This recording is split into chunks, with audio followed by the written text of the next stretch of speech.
Okay guys, this is a really easy trick to help you get more out of your glute bridge and feel it where you're supposed to feel it. Glute bridge is a hip extension exercise, hip dominant, hamstring and glute. It's all posterior chain. And a lot of people say, I feel it in my quads, I don't really feel it back here.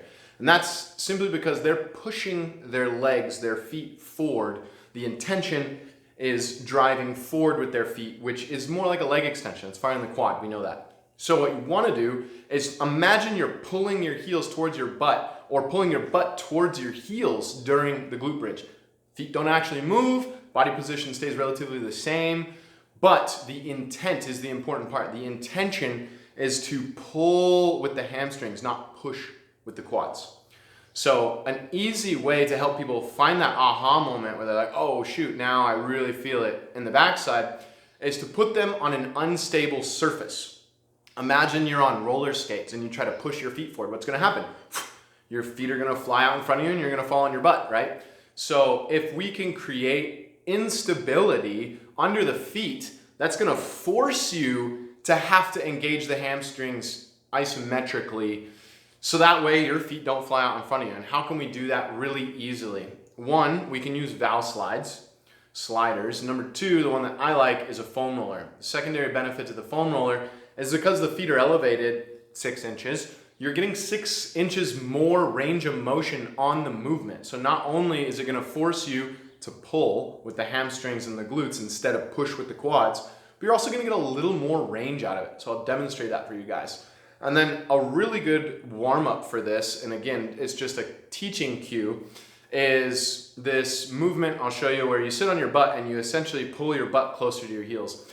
If anybody has done rehab for a knee injury or a hamstring strain or tear, oftentimes this is a common one prescribed in physical therapy, where you'll sit in a computer chair, a rolling chair on a hard surface, a hard floor surface, smooth hardwood or cement. And you'll actually use your feet, everybody knows what I'm talking about, and you kind of walk yourself closer with your hamstrings. And so that's what we're trying to mimic here. And I'll show you one where you can kind of butt scoot yourself along, and that will help you to feel what it feels like, what I'm looking for in your glute bridge. So I'm gonna demo the foam roller and then I'll do some butt scoots just to give you guys an idea, but try it out, put the foam roller under your feet and focus on pulling your heels towards your butt or your butt towards your heels as you come up into the glute bridge, and you will feel it exponentially more in your posterior chain. Try it out, let me know what you think. Okay, I'm in my glute bridge position on the floor, and I'm going to show you what it looks like to push with your quad and then to pull with your hamstring, and then I'll show you the foam roller as a way to help really accentuate the posterior chain and force you to pull instead of push. So this is the quad dominant push version of a glute bridge, which often leads to extension of the lumbar spine, excess extension there, and you see that hinge point in my lumbar spine. And my glutes are engaged, but I could definitely get more out of my hamstrings, but I can't really because my quads are firing, so the hamstrings can't really simultaneously fire at their full capacity. So instead of pushing with my quads, which kind of pushes my belly button more up towards my head, you'll see the break in the rib cage, the kink in the spine. We don't want that. Now, a pulling motion, you'll see my butt actually scoots almost towards my heels as I come up, and I won't be able to get up nearly as high. That's okay. We're putting ourselves in a better position. We're mitigating any kind of excess force going into the lumbar spine, which we don't want. And you'll notice it's so much more of a contraction in your hamstrings. I just cramped a little bit there. So to help cue this, we put a foam roller under the feet. It can be something a little less unstable to start with, but you get the idea. Essentially, we're forcing them to pull instead of push, because I'm going to push now with the foam roller with my quads. Whoa! I'm going to fly out underneath. I'm going to lose my bottom because I'm pushing my quads. I'm extending my legs.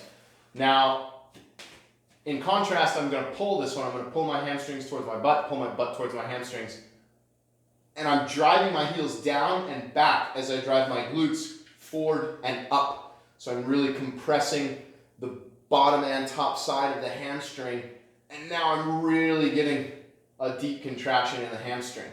I'm gonna come up again, pull down and back with the heels, up and forward with the glutes. Now notice spine. much more neutral position here, no kinking on the lumbar spine, and I'm not breaking here. Because if I break, it feels different. Once you try this, you'll know what I mean. Where when you try to give that excess extension, it almost just doesn't feel as natural as it does to pull down and back with the heels and push up and forward with the pelvis, the glutes, and the core. So that's just a really easy hack to help you get more out of your glute bridge, feel it where you're supposed to feel it, and put yourself in a better position so you're not injuring your spine. Okay, so that's for the glute bridge.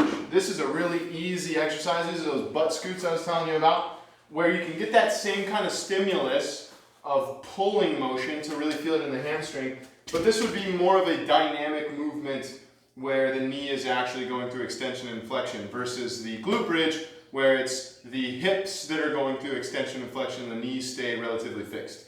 So we're just in this position here and we're scooting our butt forward by that pulling motion with our heels. So we're pulling ourselves forward. If you're on a smoother surface, this works better because I'm on a padded foam floor. My butt's not scooting very well, so I'm using my hands. You can do it one leg and pull yourself and scoot your butt, but it's that idea of bringing hip to heel and heel to hip versus the opposite of the glute bridge where we're pushing with the quads would be like this, where I'm using my quad, I'm firing my quad to extend my leg and scoot my butt back. So when we're doing our glute bridge, focus on pulling versus pushing. You can use this as a warm-up or an active recovery, the butt scoots, to feel that in the hamstrings, 2 legs versus 1 leg. You can get one of those little dolly scooters, if anyone remembers in grade school, when in gymnasium class, and we'd all run around and jump on the scooter and slide.